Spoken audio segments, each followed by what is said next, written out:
Job లేక ఇబ్బంది పడుతున్నారా? అయితే మెడికల్ కోడింగ్ మీకు మంచి ఆప్షన్. వెంటనే కాల్ చేసి కోర్సులో జాయిన్ అవ్వండి.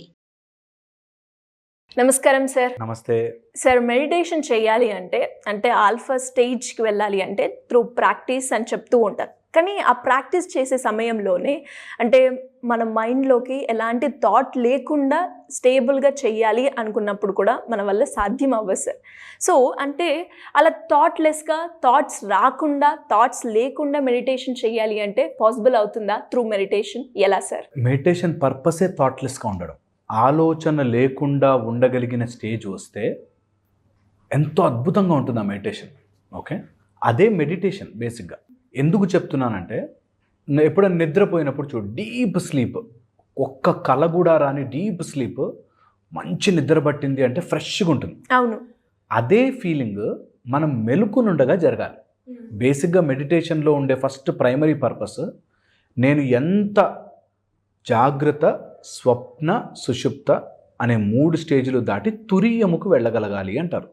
అంటే నేను మెలుకుని ఉన్నాను, నాకు అన్నీ తెలుస్తున్నాయి, దెన్ సెన్సెస్ని క్లోజ్ చేశాను, నా మైండ్లో ఒక మైండ్ కన్ను ఓపెన్ అయ్యి ఆ పిక్చర్ తయారైంది, ఆ పిక్చర్ని క్లోజ్ చేశాను, డీప్ నిద్ర పట్టింది.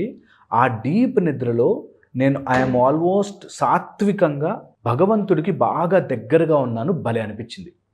డీప్ స్లీప్ పడలేవగానే ఎనర్జీ వచ్చింది కదా. అది మనం మెడిటేషన్ చేస్తున్నప్పుడు సాధించాలి. అంటే నా సెన్స్ ఆర్గన్స్ సెన్స్ తీసుకోగలవు, నేను కళ్ళు మూసుకుంటే నాకు ఆలోచనల రూపంలో ఏవేవో రాగలవు. అలా మెలుకుని ఉన్నా కూడా ఆలోచనని జరిపితే ఏదైతే ఎంప్టీ స్టేట్ ఉంటుందో, థాట్ లెస్ స్టేజ్, ఆ స్టేజ్కి వెళ్ళడం is the most important step. Thought రాకుండా ఉండాలి అంటే థాట్ ద్వారా కుదరదు. నాకు ఈ ఆలోచన రాకూడదు అన్నది కూడా ఒక ఆలోచన. సో అందుకని స్టార్ట్ చేయడానికి, రన్వే ఎక్కడానికి, మనకి ఫ్లైట్ టేక్ ఆఫ్ చేసే ముందు రన్వే ఎక్కడానికి కొంచెం వీల్స్ అవసరం పడ్డా, ఒక్కసారి ఆ వీల్స్ పైకి ఎగిరిపోయాక ఫోల్డ్ అయిపోయి లోపలికి వెళ్ళిపోయినట్టుగా సేమ్ సీన్ మన లైఫ్లో కూడా జరుగుతుంది. ఆలోచనను ఒక డైరెక్షన్లో తీసుకురావాలి. ఫస్ట్ ఒక మెడిటేషన్లో కూర్చోగానే ముందు సో మెనీ థాట్స్ నడుస్తున్నాయి. ఈ థాట్స్లోంచి ఒక దానిని పట్టుకుంటుంది మన మైండ్, ఇంక అందులోంచి డిసెక్టివ్గా థింక్ చేస్తుంటుంది. దానికోసమే గైడెడ్ మెడిటేషన్ అని ఒక ఫ్లోలోకి తీసుకెళ్తారు. అంటే ఓంకారం మీద ధ్యాస పెట్టు, శ్వాస మీద ధ్యాస పెట్టు, లేకపోతే మనకి ఇక్కడ థర్డ్ ఐ భ్రూమధ్యమున కానీ, నాసికాగ్రము కానీ, థ్రోట్ మీద కానీ, సహస్రారం, ఇలా సమ్ పాయింట్ని మనం ఐడియాలజీ చేసుకుని అక్కడ ఫోకస్ పెడుతూ ఉంటే ముందు నీ థాట్స్ అన్నీ ఒక రన్వేలోకి వస్తాయి. ఈ రన్వే నుంచి చేసి ఆ థాట్కి మధ్యలో గ్యాప్ తీసుకురావాలి. ఎప్పుడైతే థాట్కి మధ్యలో గ్యాప్ని అబ్జర్వ్ చేయడం స్టార్ట్ చేస్తామో ఆటోమేటిక్గా మనకు తెలియకుండానే ఆ గ్యాప్ పెరుగుతూ వెళుతుంది. ఈ గ్యాప్ పెరిగినప్పుడు, అంటే ఈ థాట్ లెస్ స్టేజ్ వచ్చినప్పుడు beautiful type of relief and energy వస్తుంది.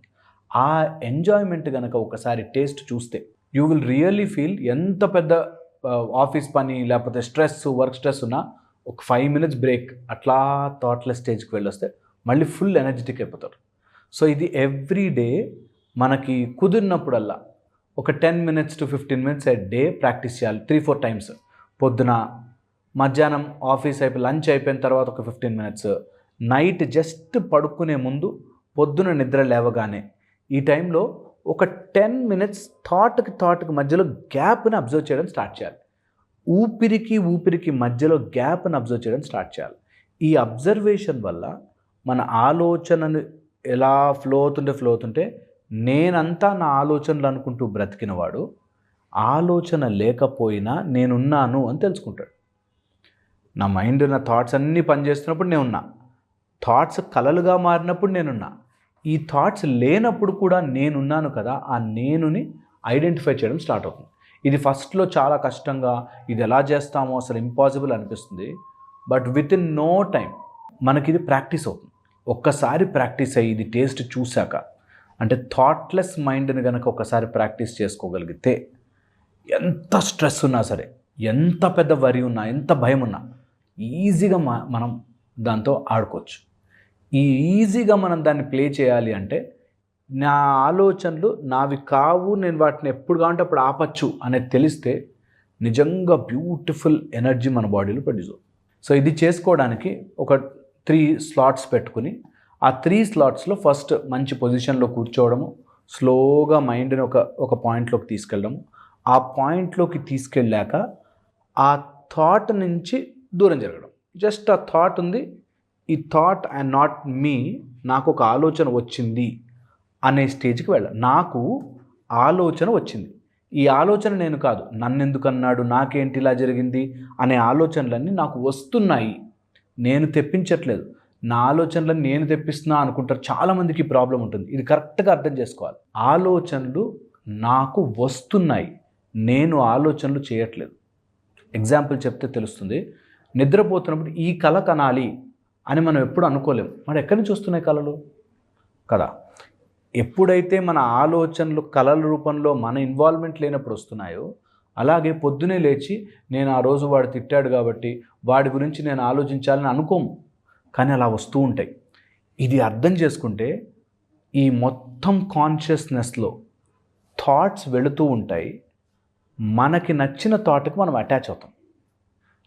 సో నేను థాట్స్ తయారు చేయట్లేదు, ఆలోచనలు నేను తయారు చేయట్లేదు. ఆలోచనలు వస్తూ వస్తూ వస్తూ నేను ఆలోచన నాది అని అనుకుంటున్నా. ఈ గ్యాప్ తెప్పించగలిగితే లైఫ్ చాలా బ్యూటిఫుల్గా ఉంటుంది. ఈ ఒక్క పాయింట్ అంటే మొత్తం నేను అన్ని ఉపనిషత్తుల సారము, అన్ని సారము మొత్తం ఒక్క పాయింట్లో చెప్పేశాను. దట్ అన్ని ఆలోచనలు వెళుతున్నాయి. అందులోంచి మా బాబాయ్, మా పిన్ని, నాకు తెలిసినోడు, డబ్బు నష్టం, ఇవి నాకు నచ్చిన థాట్స్ తీసుకుంటున్నాను. సో థాట్స్ చాలా వస్తున్నాయి కాబట్టి నేను వేరే, నా థాట్స్ వేరే అని సెపరేషన్ తెచ్చుకోగలిగితే, సో నాకు చాలా థాట్స్ వస్తున్నాయి, నాకు ఇది అవసరం లేకపోతే నేను ఇంకోటి తీసుకుంటా, నాకు అన్ని మెనూలో ఉన్నాయి, నాకు నచ్చిన ఆలోచన తీసుకుంటా అనే స్టేజ్కి వచ్చారంటే your mind is in your control. అప్పుడు నీ ఫోకస్ అంతా ఒక దేవుడి మీద, ఒక డెవలప్మెంట్ మీద, ఒక బిజినెస్ మీద, ఒక పని మీద పెట్టచ్చు. ఇది జస్ట్ బై ప్రాక్టీస్. నేను చెప్తున్నా కదా, కరెక్ట్గా 108 రోజులు 108 days ఈ సాధన చేస్తే దట్ నేను ఆలోచనని సపరేట్ అవుతా. ఈ ఆలోచనలు ఎక్కడి నుంచి వస్తున్నాయో దాన్ని పట్టుకుంటా అని కనుక ఒక్కసారి ప్రాక్టీస్ చేస్తే నిజంగా చెప్తున్నాను, చాలా బ్యూటిఫుల్గా ఉంటుంది లైఫ్. పాయింట్ రియలైజ్ అవ్వాలి. ఆ ఒక్క పాయింట్ నేను చెప్పి ఇట్లా గిర్రమని తిరుగుతుంది. ఎన్లైటన్మెంట్ వచ్చి ఇట్లా భూమి పగిలిపోయినట్టుగా ఉంటుందా, అలా పగిలిపోయినట్టుగా వస్తుంది ఒక థాట్. దట్ అర్రే ఈ ఆలోచనలన్నీ నేను చేయట్లేదు, ఎక్కడి నుంచో వస్తున్నాయి, ఈ ఫ్లో ఎక్కడి నుంచో వస్తుంది, నేను చూస్తున్నాను అని తెలిసిన రోజున లైఫ్ విల్ బి బ్యూటిఫుల్. ఇది ప్రాక్టీస్ చెయ్యాలందరూ. 10 minutes నా మాట విని ట్రై చేయండి. 10 minutes, ఇంకా ఏ శక్తి మిమ్మల్ని ఆపలేదు. అదే బుద్ధాహుడ్, అదే ఎన్లైటన్మెంట్, అదే తురీయ స్థితి, అదే ఎవ్రీథింగ్ ఆ ఒక్క పాయింట్లో ఉంది. ట్రై చేయండి, చాలా బాగుంటుంది. Thank you sir, thank you so much. Suman టీవీలో మీ పర్సనల్ అండ్ బిజినెస్ ప్రమోషన్స్ కోసం కింది నెంబర్కి కాంటాక్ట్ చేయండి.